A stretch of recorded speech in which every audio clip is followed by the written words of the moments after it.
Hai, bertemu lagi dengan Mimin Yuba di channel Ucap Movie.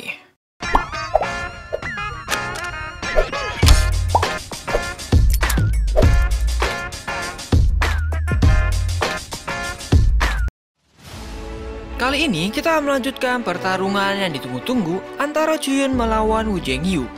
Lalu, apakah Chuyun bisa menang melawannya? Kita lihat saja, oke? Kalau gitu, kita langsung masuk aja ke alur ceritanya. Check it out!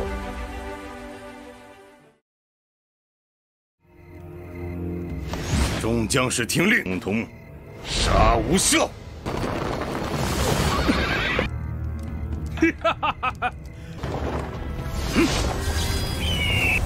我等的就是这一刻！齐道阳刚阵，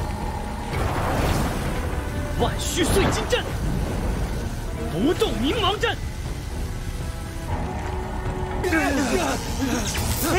蛇索当然要一锅端。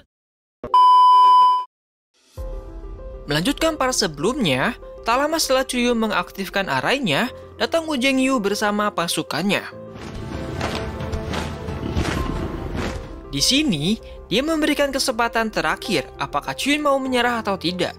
Dan tentunya, Chuyun dengan berani tidak akan menyerah melawan Wu Zhenghyu.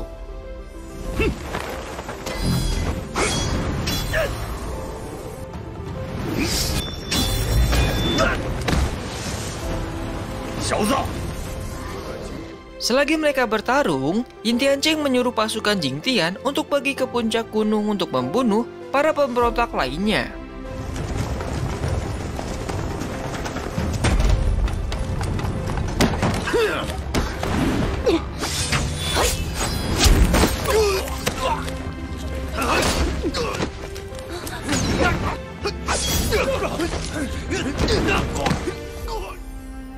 Dan kita lanjut ke pertarungan Chuyun dengan Wu Zhenghyu. Ketika bertarung, Chuyun hampir kalah olehnya. Dan untungnya, datang Senior Lin membantu Chuyun. Dan kemudian, Senior Lin mengeluarkan Martia Spirit-nya dan bertarung melawan Martia Spirit Wu Zhenghyu.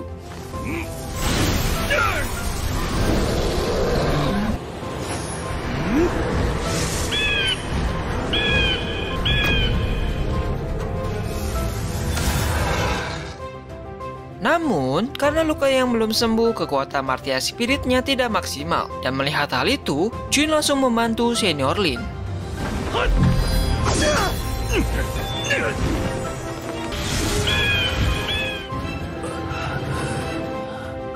Di sini, kemudian Chuyun teringat kalau dia memiliki pil tingkat 8 yang mampu menyembuhkan semua luka orang yang meminumnya selama 3 jam ke depan. Dan kemudian, langsung memberikan pil itu kepada Senior Lin. Dan luka Senior Lin pun sembuh 70%.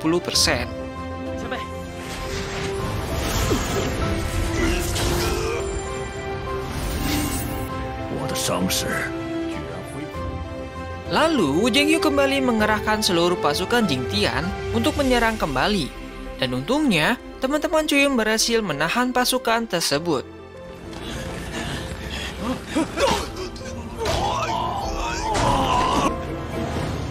放心，我会保护你。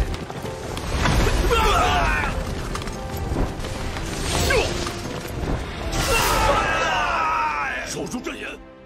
Dan selagi Senior Lin menghadang Wu Zhenghyu, Chuyun menghadapi Lin Tiancheng, dan mereka pun bertarung.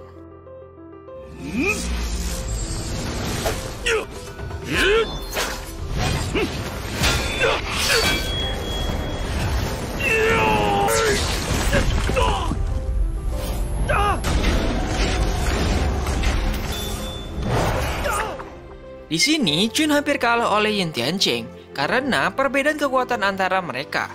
Namun pada akhirnya, Chuyun dapat mengalahkannya dengan mengerahkan semua kekuatannya dalam satu serangan.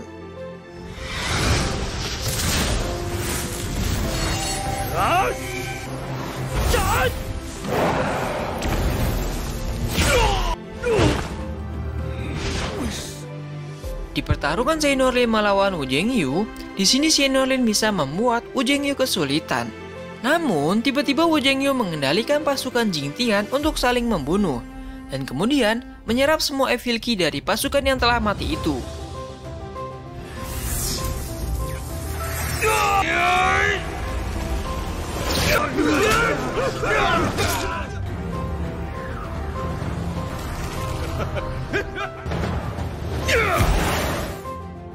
Dan kekuatan Wu Jingyu pun menjadi semakin dahsyat dan meningkat ke ranah nirvana. Di sini, Xinorlin kembali terpojok. Lalu Chun berkomunikasi dengan Xinorlin dan memberitahu sumber kekuatan Wu Jingyu dan memintanya untuk menahan Wu Jingyu agar Chun dapat mempersiapkan sesuatu. Xinorlin pun mengiyakan hal itu dan kemudian menahan Wu Jingyu dan mengerahkan semua kekuatannya.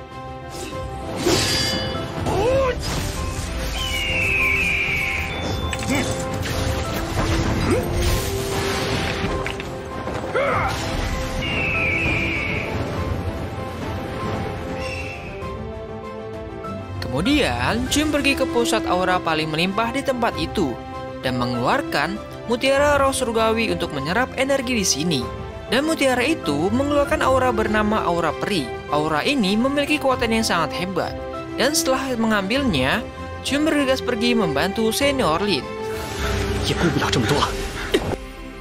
Di sana, ternyata Xinorlin sedang kewalahan melawan Wu Jingyu. Dan di saat akan dibunuh oleh Wu Jingyu, Chun datang tepat waktu dan bisa melindungi Xinorlin.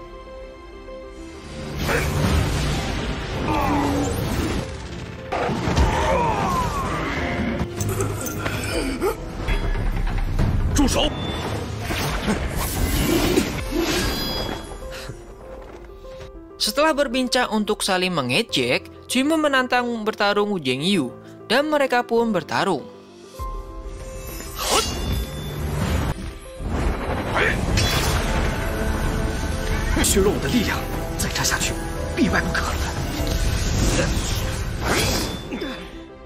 Di sini, Chun menyatukan kekuatan 3 formasi arai dan aura peri yang berasal dari mutiara tadi dan berhasil menyerang Wu Jingyu.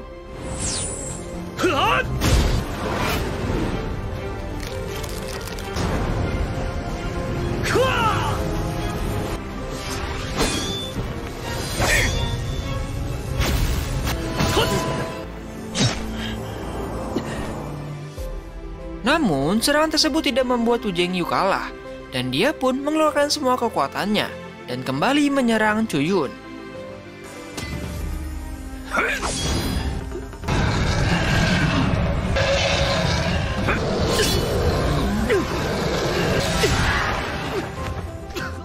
Kemudian, Chuyun menyerang Wu Jingyu dengan kekuatan yang Wu Jingyu anggap itu adalah teknik kerendahan.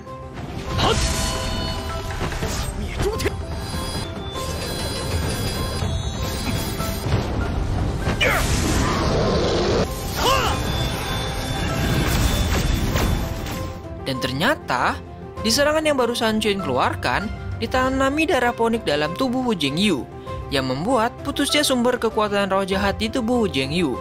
Dan juga, darah ponik ini membuat Martia Spirit Wu Jingyu yang sebenarnya keluar. Dan Martia Spirit yang asli ini mulai menyerang Martia Spirit yang Wu Jingyu cangkokkan ke dalam tubuhnya. Dan pada akhirnya, kedua Martia Spirit ini pun mati, dan kultivasi Wu Jingyu hancur.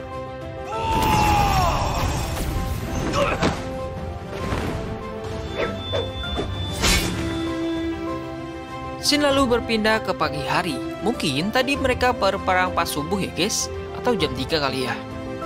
Oke, di scene ini Wu Jingyu tidak mau mengakui kekalahannya dan tidak menyesal telah melakukan pembantaian kepada warga. Karena baginya untuk menjadi kuat itu memang penuh dengan pembunuhan. Namun tiba-tiba karena dia tidak akan mengakui kesalahannya, dia pun bunuh diri.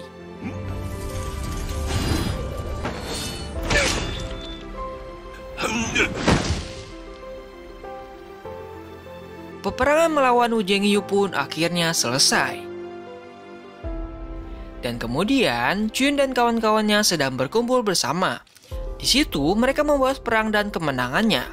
Lalu Raja Tang datang menghampiri Chuyun dan memuji kehebatan Chuyun. Ia juga menawarkan Chuyun untuk memimpin dinasti Liyun. Namun dengan bijak dan rendah hati Chuyun memberitahu bahwa Raja Tang lah yang cocok untuk memimpin dinasti Liyun ini. Setelah itu, Jin meminta Master Yue untuk membawa beberapa pasukannya untuk membangun cabang kamar dagang dan memburu para pemberontak yang tersisa. Dan mereka pun melakukan hal itu. Setelah itu, Chun pergi ke batu reinkarnasi dan di sana ternyata senior Mo Wang meninggalkan sedikit jiwanya dan White Tiger di dalam batu reinkarnasi. Di sini Chun kemudian meminta sesuatu kepada senior Mo Wang dan muncul jiwa Wu Jingyu dari batu reinkarnasi.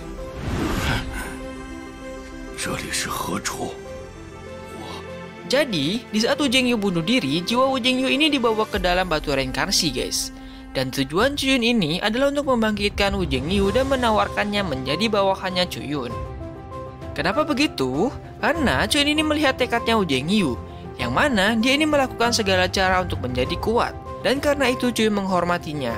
Di sini Wu Jingyu menerima tawarannya Chuyun karena dia masih memiliki keinginan untuk menjadi yang terkuat dan berada di puncak bela diri. Lalu dengan bantuan senior Mo Wang, jiwa Wu Jingyu pun dimasukkan ke dalam tubuh.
Setiap 3 tahun, Pavilion Wanjian akan membuka penerimaan murid baru. Kalau kalian lupa, Pavilion Wanjian itu adalah salah satu sekte yang menguasai sebagian kekuatan di benua tempat Chuyun tinggal. Di sini, Chuyun ditawarkan untuk mengikuti ujian Pavilion Wanjia, dan Chuyun pun mengiyakannya. Malamnya, Chuyun berbincang dengan ayahnya soal pergi ke Pavilion Wanjian. Ayahnya ini di sini khawatir dengan Chuyun, karena jika pergi ke sana terlalu beresiko. Namun, Chuyun berkata tidak perlu khawatir, dan di sana Chuyun bisa sedikit-sedikit mencari keberadaan ibunya. Bagi yang lupa, Pavilion Wanjian ini juga ikut dalam masalah ibunya Chuyun yang dibawa pergi itu ya guys. Esoknya, di tempat Raja Tang Wenzhou, orang-orang dari Pavilion Wanjian yang sedang mencari Chuyun sudah tiba. Di sini, mereka menanyakan tentang kejadian pemberontakan dinasti Liu Yun. Dan ketika sang raja menceritakan orang yang berhasil menyelamatkan kerajaan ini, yaitu si Chuyun, di sini Ming Yang menunjukkan gambar orang yang sedang ia cari. Sang raja pun lalu menyadari kalau Chuyun dalam bahaya. Ia pun kemudian membuat kode ke salah satu prajuritnya untuk memberitahu Chuyun tentang hal ini. Di tempat Chuyun, ia sedang mengajarkan Luolan bertarung. Dan setelah itu, Chuyun ingin mengajak Luolan untuk ikut ke dalam pemilihan murid di Pavilion Wanjian. Dan Luolan pun senang mendengar hal itu. Tiba-tiba, prajurit Raja Tang datang dengan terburu-buru, dan semuanya pun berkumpul. Di sini, prajurit itu lalu memberitahu bahwa Master Pedang Qi Xiao dari Pavilion Wanjia datang ke istana dan menanyakan keberadaan Chuyun. Mereka juga menahan Raja Tang dan sedang OTW ke puncak Kintian ini guys. Dan tepat setelah prajurit itu mengatakannya, dia diserang oleh Ming Yang yang sudah sampai di tempat Chuyun dan disusul oleh yang lainnya.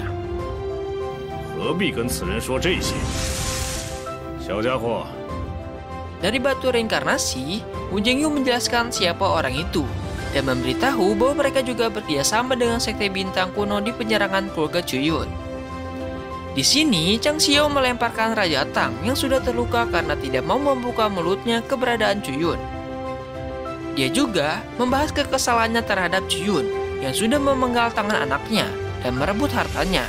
Kemudian ia pun menyerang murid-murid Aula Yunteng.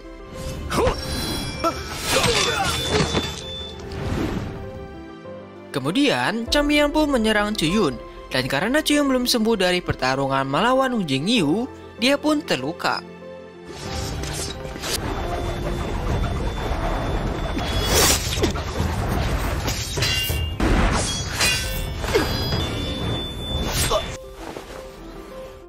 Di sini dikarenakan Cuyun terdesak, Hu Jingyu pun muncul, dan akhirnya mereka pun saling tawuran.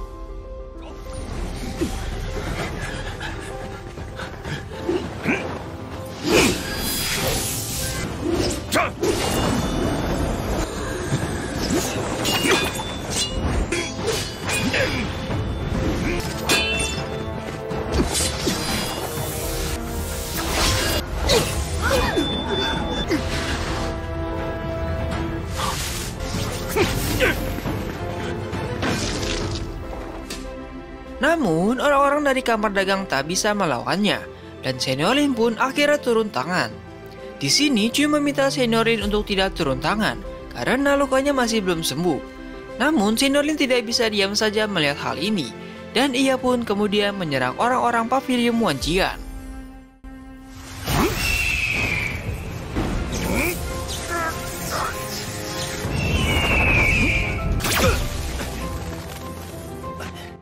Di sini, Chang Xiao menyadari kekuatan Seniorin tidak stabil, dan di saat Seniorin terluka, dia dengan cerdik mengambil kesempatan tersebut dan berhasil menyegel Seniorin.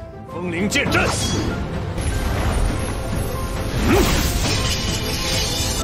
风，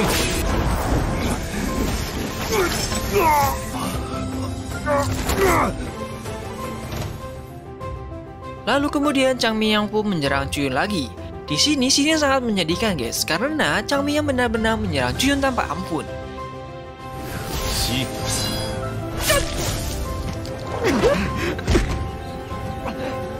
真可还给你，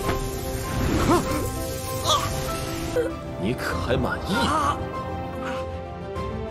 Lalu Hu Jingyu dan Seniorin dan Mowang berkomunikasi diam-diam untuk bekerjasama menyelamatkan Cuyun dengan menggunakan palu senior Mowang yang bisa membuat orang terjebak ilusi.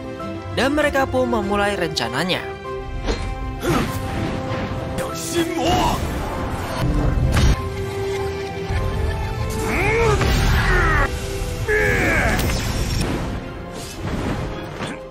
Tetapi rencana mereka gagal, karena salah satu musuhnya memiliki kemampuan untuk memblokir ilusi tersebut. 应该知足了。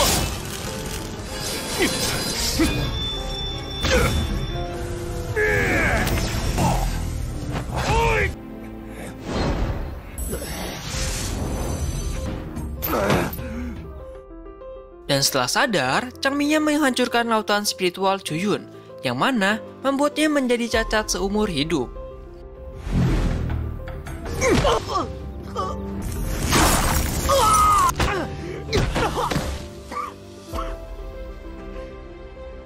Lalu, di saat Chang Miyang ingin berniat membunuh Cuyun, Raja Tang meminta untuk mengakhiri balas dendam ini. Karena Cuyun juga sudah menjadi cacat, dan jika Cuyun mati, maka akan membuat masalah baru yang bisa menghancurkan dinasti Liu Yun. Dan jika dinasti Liu Yun hancur, ayah Chang Miyang akan menerima kemarahan petinggi Pavilion Wanjian. Dan hal itu tidak sebanding dengan membunuh Cuyun. Kemudian, Chang Xiao pun menyadari resiko itu. Dan karena mereka sudah membuat Cuyun menjadi sampah, akhirnya mereka pun mengakhiri penyerangan ini. Namun sebelum benar-benar pergi, Chang Miyang menyerap semua sumber daya di puncak kintian ini. Dan mereka pun pergi. Lalu, apakah Cuyun mati di sini dan filmnya selesai? Tentu saja tidak. Di sini, Lolan tiba-tiba mengeluarkan jurus dari Martia Spiritnya, yang mana dapat memperbaiki meridian Cuyun yang hancur.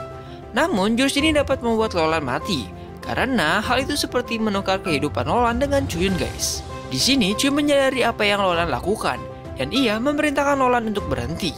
Tetapi, Lolan tetap melanjutkannya dan berhasil menyelamatkan Cuyun.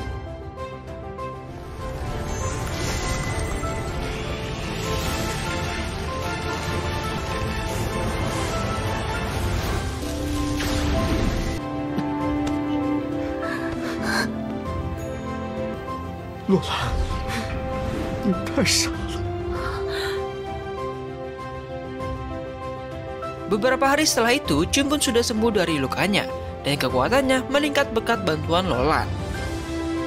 Dan kondisi Lolan saat ini tidak sadarkan diri, dia ini hampir saja mati. Untungnya dengan terselamatkan basis kultivasi Lolan di saat detik-detik menyelamatkan Cuyun, hal itu membuatnya masih memiliki jejak kehidupan di tubuhnya. Namun, untuk membuatnya terbangun hanya ada satu cara untuk bisa menolongnya, yaitu dengan menggunakan bahan obat bernama teratai suci yang sangat langka. Dan demi membangunkan Lolan, Chun pun akan berjuang mencari bahan obat tersebut. 1 bulan pun berlalu, dan setelah menyelesaikan beberapa urusan, Chun pun bersiap pergi ke dinasti Xia untuk mengikuti ujian Pavilion Wanjian. Di sini, penampilan Chun berubah berkat tubuh pedang teratai hijau yang ada di dalam dirinya, dan juga jiwanya telah berbeda dari sebelumnya. Hal itu berkat bantuan Nolan yang menyembuhkan lautan spiritual Chuyun. Dan dengan hal itu, Chun pun bisa mudah menyamar menjadi murid Pavilion Wanjian tanpa diketahui oleh Chang Xiao. Dan Chun pun berangkat.